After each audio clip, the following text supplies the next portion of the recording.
Hi, today I'd like to speak to you about how to winterize pepper plants.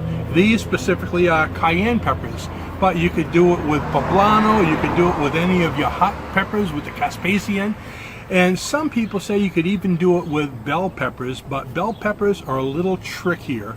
Okay, so maybe you shouldn't do those. You can try it, but you're not gonna have as many of them come back next year.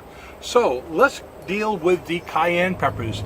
If you have a plant like this, and this one has produced many peppers, I just took 2 of them off here, and it does so well that next year I would like to jump right into having a really good producing, look at that, pepper plant. So by doing this, next year it's going to come back a lot quicker, a lot faster. The plant's already mature, and I'm going to have an early crop of fruit, and I could do that each year and just take your best producing pepper plants. Isn't that great?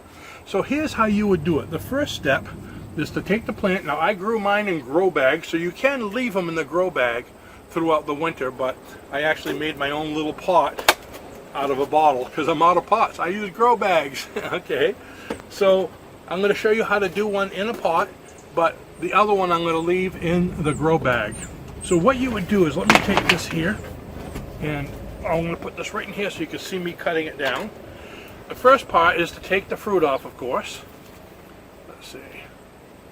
There's another one. So it's getting late in the year. Right now it's the end of October. So there's not going to be too much new fruit coming out. So I took all the fruit off. Then, this is going to be sad, okay? What you would do is you would cut off a lot of the vegetation, a lot of the plant. And what I'm doing is I'm cutting it off just above the Ys, leaving me some of the little Y joints. And you want to take all the leaves off. So let's get all these leaves off now. Let's see. I'm going to keep on cutting them. And especially the new growth. You want to get the new growth off as much as possible. Let's see, I'm cutting them about the same height. Because if you leave the leaves on, what's going to happen is they're going to continue to grow throughout the winter. And what you're trying to do is stop the growth. I mean, you're going to have some, a little bit here and there, because it will be watering them. They're still going to be alive, but you don't want them to grow actively. And just in case I don't say it later, if they do start growing, if you get any new leaves or flowers throughout the winter, be sure to prune them off until you're about ready to get them going. Okay, look at that. I'm taking all this here and putting it here so I don't have it mixed in with my soil for next year. This is next year's soil that I took out of my kiddie pool. Okay, so you can see how I got it now. I took the leaves off, I took all the extra growth off. Kind of looks pathetic. So then, if you're going to put these in a pot, we took care of the top growth, we need to take care of the bottom growth. So, let's go ahead and pull this guy out of the grow bag. See, this is a homemade grow bag that I made out of shade cloth. So I'm going to go ahead and just take the bag off this way. Probably be a lot easier. There we go, and less stress on the plant. You want to get to the root ball without damaging it too much. Okay, and there's the root ball. Oh boy, smells like soil. And again, I don't want to leave my bag in here. I'm going to take that out. And I'm going to kind of shake it off without hurting it too much so I can see the roots. See what's going on here? So there's a lot of stuff I don't need. So again, with my trusty scissors, I'm going to go ahead and trim, keeping the main part of the ball and just getting rid of the stragglers. And I'm giving it a haircut. There we go. How does that look?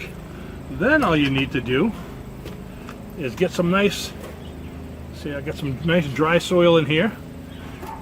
Put some soil in. And let's go ahead and replant this guy.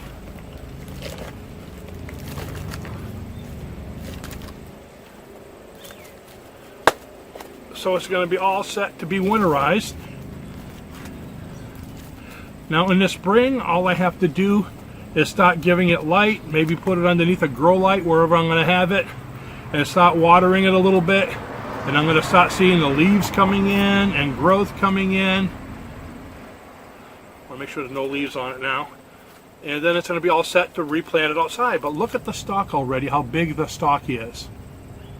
Okay, so this one is all winterized for next year. Now I would just put it in a fairly cool place. This is going to go in my garage, a place that hopefully doesn't go below freezing. My garage is usually right around 40 degrees throughout the winter.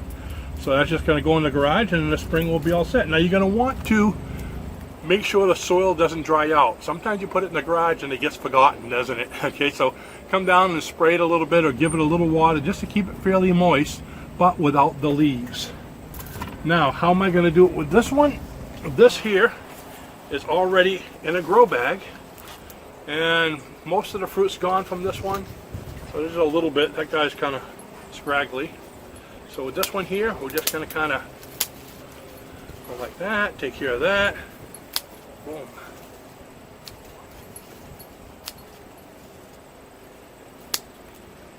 And again, it seems like, oh no, I'm killing it. You're just taking off the growth. If any of you have done this on your own at home already, leave in the comments how many years you've done it, if this is the first year or not, and what the results are you had. People love to come and look at the comments to see how others have done. I'd love to see who's doing it too. And what else have you winterized? Myself, just these here and strawberries. Let's see. Alright, so now this one here, instead of putting it in a pot like this, since this one is in a small grow bag, I'm just going to leave it in the grow bag. But for those of you that aren't growing in a grow bag, you're growing out in the soil, this is what you would do if it's in your garden or someplace out in the field. So that way you can take it and it's portable. And this one here is also portable. Isn't that great? So that's how you winterize them. If you have any questions, leave them in the comment, and we'll see how these guys do in the spring. Thanks for watching, and I'll see you in the next video. Bye-bye now.